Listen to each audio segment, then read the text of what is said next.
Hey, thanks for tuning in. This is my Los Angeles Chargers mock draft. I said this is the best Los Angeles Chargers mock draft ever. I say that because all the draft picks that I have in here, as far as prospects are concerned, the Chargers have 10 picks. Round one is a 22nd pick. Round two, pick 85. Round three, 86. Round four, 125. Round five, 158. Round six, 181.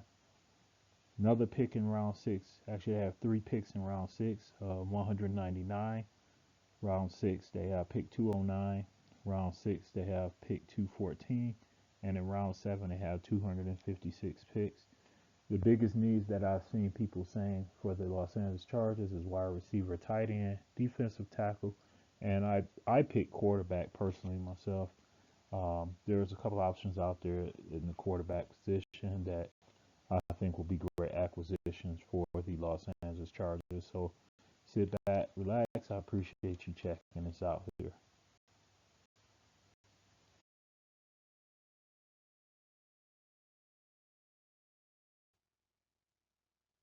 All right, I'm gonna get right down to it with the wide receivers and the tight ends. One of the first receivers I have is Jamari Gassett out of Florida A&M, 5'10", 170 pounds, 52 receptions last season, 737 yards, 7 touchdowns, 14.2 yards per catch. Next wide receiver I have is Andrew Armstrong out of Arkansas, 6'4", 202 pounds, put up some impressive numbers. Not a lot of touchdowns, but 78 receptions, 1,140 yards, 14 yards per catch. That tells me you got a wide receiver that the quarterback looks for. You can count on him to make that catch when that ball is thrown to him. So those are two wide receivers that I'm looking at for the Los Angeles Chargers. I want to keep calling them San Diego Chargers, but for the Los Angeles Chargers. And moving on to the next one here. Also, I don't know if they still make these or not, but that's cool. Check out that Kellen Winslow card in action. I used to love when they put those in action, the actual gameplay photos, and pretty exciting. But back at it here, wide receivers, tight ends. I have Coleman on, wide receiver out of Ohio, 5'11", 191 pounds. Put up some real impressive numbers, so I'll probably have a link at the end of this video on him, and I'm going to have some on a couple other players as well. But you see the numbers there: 78 receptions, 1,245 yards, 8 touchdowns, averaging 16 yards per catch. That will be a good target for Justin Herbert. Next, I have tight end Jake Brenningstall out of Clemson, 6'6", 240 pounds, 49 receptions. Now, you don't expect to see tight ends putting up, 1,000 yards and whatnot. So it may look mediocre that they may have 500 yards, 600 yards, or whatever, but keep in mind they're not the focal point of the offense. They're there for blocking a lot of times and for short yardage situations. But I do have Jake Brenningstall out of Clemson, 6'6", 240 pounds, 49 receptions, 530 yards, 7 touchdowns, 10.8 yards per catch. I also have Holden Willis. Let me go back to the tight end situation again. Also, in those red zone situations, you want a tight end you can rely on to, maybe help you to get the ball in the end zone when the running game isn't working.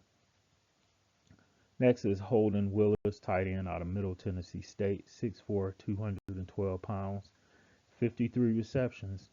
Look at that, 871 yards, 6 touchdowns, 16.4 yards per catch.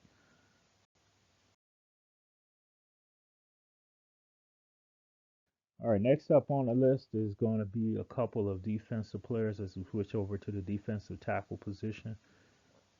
First one I have is Tonka Hemingway out of South Carolina, 6'3", 288 pounds, 17 solo tackles, 8 assisted tackles, 4 sacks. That's pretty big. Seeing that conference that they play in, I believe it's the SEC. 4 sacks, 1 forced fumble, 1 fumble recovery, 1 pass defended, which I believe that means passes deflected or knocked down out of the air.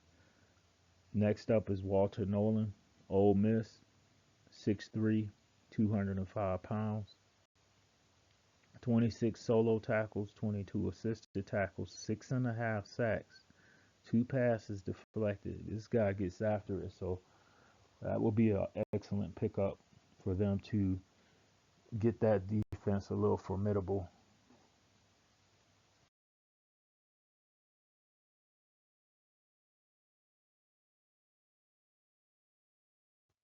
Next up on next up on the list is going to be one of my favorites here, and that's Justin Whiteside. You'll probably see his name on a lot of my videos as far as mock drafts are concerned. Linebacker out of Central Michigan. You can see Junior Seau on the picture. This guy plays just like Junior Seau. I'm surprised he's not getting a lot of attention in the draft talk, but that's kind of what you want is a hidden prospect where there's not getting a lot of buzz and turns out to be one of the greatest decisions that you ever made as a franchise by drafting him. But Justin Whiteside, I'm going to leave a link at the end also. Make sure you check out his highlights. 6 feet, 220 pounds, 28 solo tackles, 30 assisted tackles, 3 sacks, 1 pass deflected. He's linebacker out of Central Michigan. The next one here, hopefully he's around. He's very, very highly decorated when it comes to awards. And that's Kyle Kennard, defensive end out of South Carolina. 6'4", 254 pounds, 20 solo tackles, 8 assisted tackles, 11.5 sacks. Wow. 3 forced fumbles, 3 fumble recoveries, 1 pass deflected.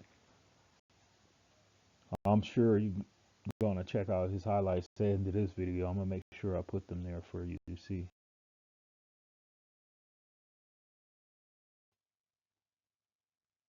Another player I have on the defensive side of the ball is Zay Frazier out of University of Texas San Antonio. 6'3", 185-pound cornerback. 20 solo tackles, 4 assisted tackles, 1 forced fumble, 6 interceptions. With the 10 picks that they do have, I see there being a lot of room for him to become a Los Angeles Charger for the 2025-2026 season.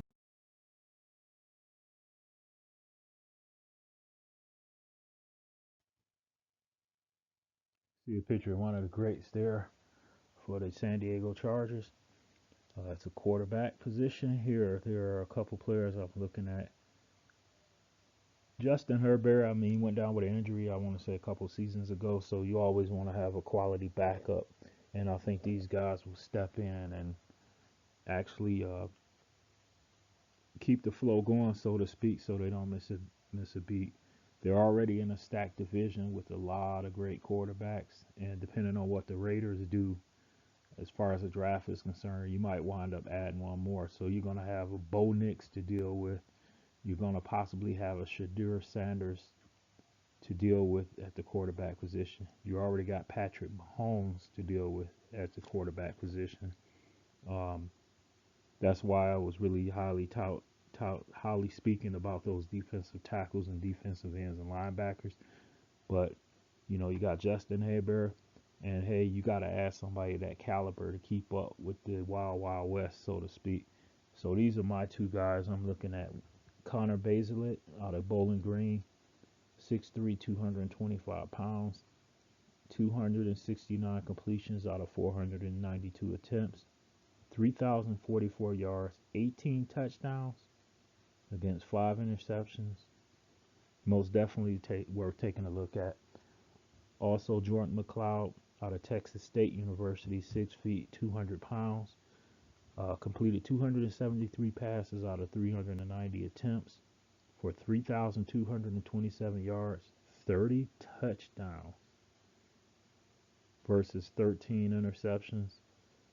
When you start throwing that caliber of yards, you do expect to have a few picks here and there, but that wouldn't make me shy away from potentially adding him to the roster if I was the GM of the Los Angeles Chargers.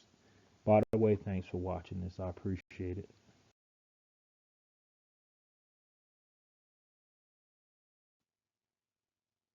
Moving on, you see George Roberts there, punter for the Chargers 2 years ago. Man, those punters were pretty huge back then. But anyway, Special teams, will be picking a few special teams players. And the reason I say that is because special teams sometimes can make or break you, as the Denver Broncos found out in that game. I know it was a mishap on their part on kicking that field goal against the Chiefs, but defensive players that are also playing on special teams, as well as offensive players playing on special teams, can win you those close games. You know, let's say you get down to you're in, you got a 2 point lead, and the other team is going to try and kick a field goal to go up one with no time practically left on the clock. If you want a guy in there that's going to put pressure on that kicker, on the protection, that could come in and possibly block a punt, recover a botched kickoff return or fumble return. So that's why I'm looking at special teams players. Never underestimate the importance of having great special teams players.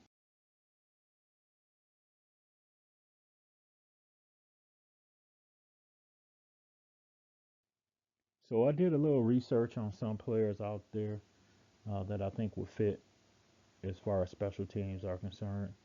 First one I have is Caden Wetchin, wide receiver, kick returner out of Iowa. And the good thing about some of these players, you can put them in the game in certain situations, even if it's not a special teams type of situation. So yeah, you can always throw a wide receiver in as a wide receiver. You can always throw a defensive tackle or cornerback out there also to return punts or kick returns. So starting off with out of Iowa is Caden Wetchin, wide receiver, kick returner, 5'10", 196 pounds, 26 returns for 727 yards. That's not bad.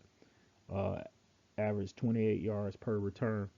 Field position is also one of those make you or break you when it comes to NFL games. So that's another reason that you want to have a guy that's able to get you some good yardage on returns. Next one I have is Cade Haberman, defensive tackle out of Northern Illinois, 6'2", 300 pounds, 3 block punts. Like I said, those punts can save the day. Those could be difference makers in the games. Get a block punt, get it returned back for a touchdown by one of your teammates. Hey, like I said, special teams, never underestimate the importance of them. And last on the list, I have Silas Bolden, wide receiver, Texas Longhorns, 5'8", 160 pounds, 16 returns, I believe the kickoff returns for 219 yards.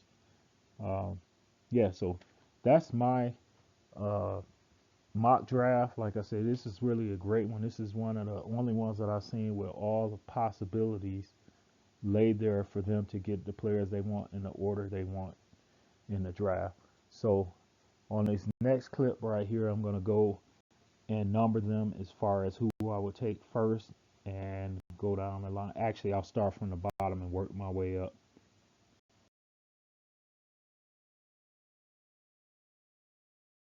So, starting with my number 15 on the list, number 15, I have Silas Bolden, wide receiver out of Texas.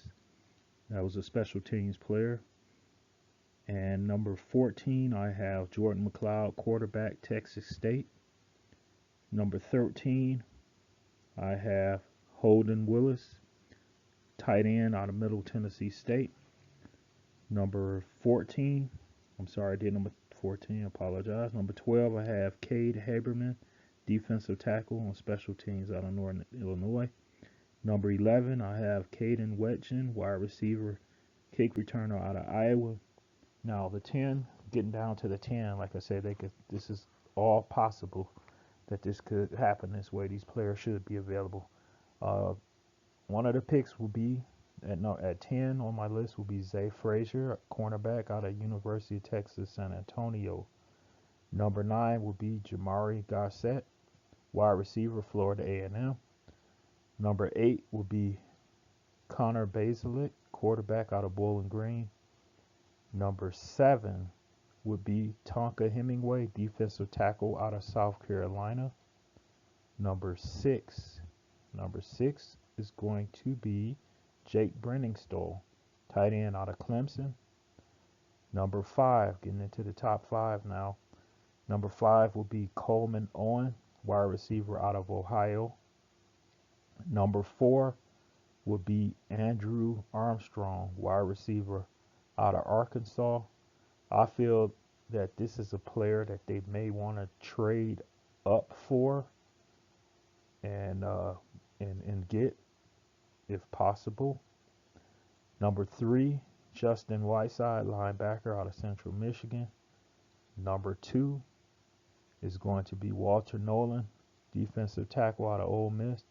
And with that first round pick, number 22, no way in the heck I'm passing on Kyle Kennard if he's their defensive end out of South Carolina. So let me know what you think. Who would you pick? Did I leave anybody off this list that you like? Thanks for watching, and check out these highlights here at the end. Bye.